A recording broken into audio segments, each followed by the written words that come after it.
Hey everyone, do you have a negative Nelly in your life? You know, that person who just notices what's not working, highlights the problems, and tells you about it? Are you that negative Nelly? Yeah, I know sometimes for me, you guys, I just seem to just be noticing the problems or exaggerating the drama of my life. And you gotta catch yourself, don't you? So today's conversation is, why do we do that? Why do we notice the problems in our life? Why do we highlight the difficulty or the challenges? Why aren't we more focused on what's working? Well, it's not your fault. It's not. It's your brain's fault. It's your brain's fault.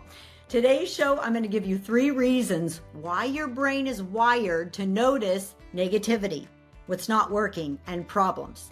And then I'm going to shift it and give you 3 minds that you can put into place right now today and start retraining your brain around how you show up in the world so that you can start noticing what's working and then expand it so that you can start focusing on who's right in front of you, who wants to do business with you, who wants to help you, who wants to work with you.